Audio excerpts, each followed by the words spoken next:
फर्जी गैमिंग ऐप के मामले में जिन हाफिज अली को उत्तर प्रदेश की पुलिस पिछले 1 महीने से ढूंढ रही थी, आज वो हाफिज अली हमारे साथ मौजूद हैं। हम बात करेंगे उनसे, जानने का प्रयास करेंगे कि आखिरकार ये फर्जी गेमिंग ऐप का जो मामला है वो क्या था, और जो ये पैसे ट्रांसफर की बात आ रही है कि 2 करोड़ 36 लाख रुपए उनके खाते में गलत तरीके से आए और बहुत बड़ा साइबर फ्रॉड हो गया। 13 लोगों के खिलाफ कन्नौज मुकदमा दर्ज हुआ और उन लोगों से जब पूछताछ की पुलिस ने तो इनका नाम सामने आया। अभी जी ये बताइए आखिरकार ये क्या मामला है, पूरा प्रकरण क्या है, और आपके खिलाफ ये मुकदमा जो दर्ज हुआ उसमें आपका नाम कहाँ से आया, क्या है पूरी कहानी? एक फर्म है जिसका नाम AR माइंस है, जो रजिस्टर्ड है ब्लॉक में सप्लाई के लिए, एक वेंडर के रूप में रजिस्टर्ड है। उस फर्म के माध्यम से ग्राम सभाएं विगत कई वर्षों से अपने, जैसे बीच में एक नियम आ गया था, पहले तो प्रधान लोग क्या करते थे कि जो भी पैसा है उनका ग्राम सभाओं में आया डायरेक्ट अपना खर्च कर लेते, लेकिन बीच में उत्तर प्रदेश सरकार ने ये कहा कि जो है नहीं, ये भी टेंडर के माध्यम से ही और किसी वेंडर के माध्यम से ही आप सप्लाई लेंगे। तो उसमें ये कई फर्में रजिस्टर्ड हैं, उसमें एक फर्म ये भी थी जिसके प्रोप्राइटर मनकापुर के हैं, और उनके माध्यम से ही जो है ग्राम सभाएं अपना पैसा जो है खर्च करती थी,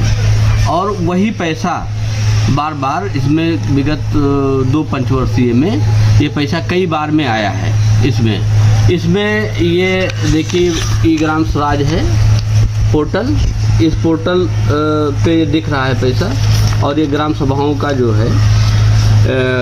ये खाता है, उन खातों में भी दिख रहा है पैसा, और वो ये है इनका AR माइंस का खाता है, ये पैसा आता हुआ इसमें दिख रहा है, वही पैसा है।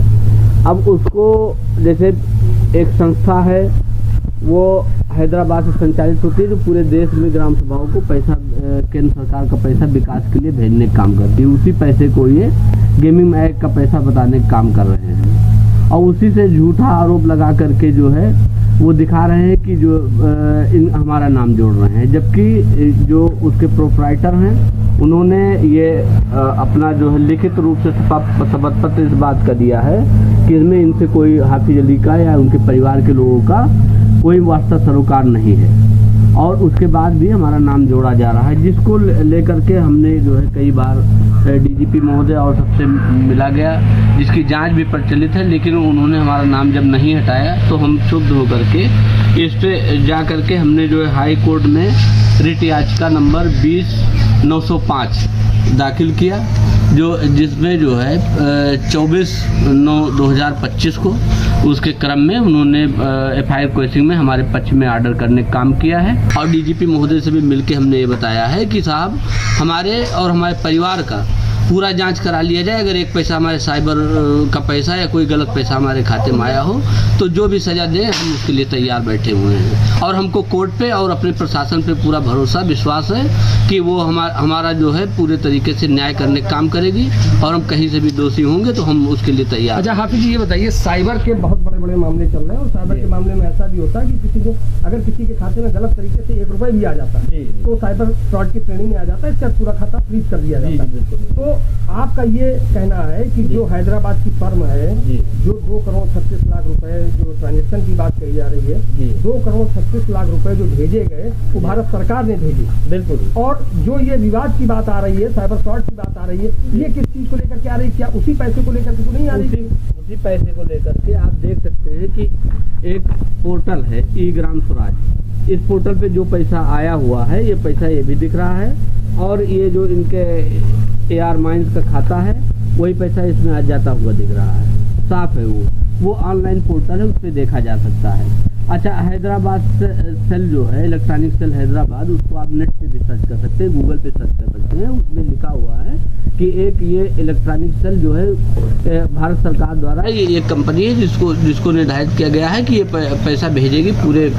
देश में पैसा केंद्र सरकार का पैसा विकास के लिए गाँव में भेजने का काम करेगी, वही पैसा है। इसकी पूरी जाँच जो है हम कराने के लिए तैयार हैं, पूरा प्रशासन को सहयोग देने के लिए तैयार हैं, जहाँ कहे वो पूरा हम कागज दिखाने के लिए तैयार हैं, बैंक में चलने के लिए तैयार हैं, तो पूरी तरीके से हम सहयोग करेंगे। अच्छा ये बताइए, 2,36,00,000 ट्रांजैक्शन की बात हो रही है, जी। या फिर उसमें से कुछ पैसा ऐसा भी था जैसे 1 रुपए भी अगर कहीं गलत तरीके से आया तो उसको लेकर भी खाता फ्रीज कर दिया जाता है, जी। कहीं वो मामला तो नहीं है? हमने लिखित रूप से, ये हमारा एप्लीकेशन है, हमने लिखित रूप से दिया है कि ये हमने लिखित रूप से दिया है डीजीपी महोदय को मिल करके कि सर हमारे पूरे परिवार का, हमारा, और यहाँ तक के भी हमने कहा है कि यार माइंस का भी खाता आप चेक करा लें, अगर एक भी पैसा साइबर फ्रॉड का आया होगा तो उसके लिए जो भी सजा देंगे उसके लिए हम तैयार बैठे हुए हैं। अच्छा अब आगे अगला स्टैंड क्या होगा आपको, क्योंकि अभी तो कोर्ट ने आपको स्टे दे दिया है, जी बिल्कुल। लेकिन मामले से आप बरी नहीं हुए, ये जी केवल बिल्कुल। स्टे भर है, जी, तो जी। आगे आपकी क्या रणनीति है? हमने पूरे तरीके से कहा है कि हम एक एक पैसा तैयार हैं, कि जिसका लेखा जोखा देने को तैयार हैं, और पूरा चेक कराने के लिए तैयार हैं अपना और अपने परिवार का, और AR माइंस का भी खाता, कि अगर एक पैसा कोई साइबर फ्रॉड का या कहीं से गलत पैसा आया हो तो उसके लिए हम तैयार हैं कि जो भी सज़ा मिलेगी उसके लिए हम पूरी तरीके से तैयार हैं। हमको ये उम्मीद है कि हमारा प्रशासन और हमारे जो कोर्ट है उस पूरे तरीके से हमको न्याय दिलाने का काम करेंगे। तो ये थे हाफिज अली, इनका कहना भी आपने सुना, और इनको कोर्ट ने स्टे दे दिया है, लेकिन अभी पूरी तरीके से मामला इनके ऊपर खत्म नहीं हुआ, उसको लेकर के उन्होंने बाकायदा डीजीपी के पत्र दिया है, और कोर्ट में भी ये पूरा सहयोग करने के लिए तैयार है। राजेश तिवारी, भारत समाचार।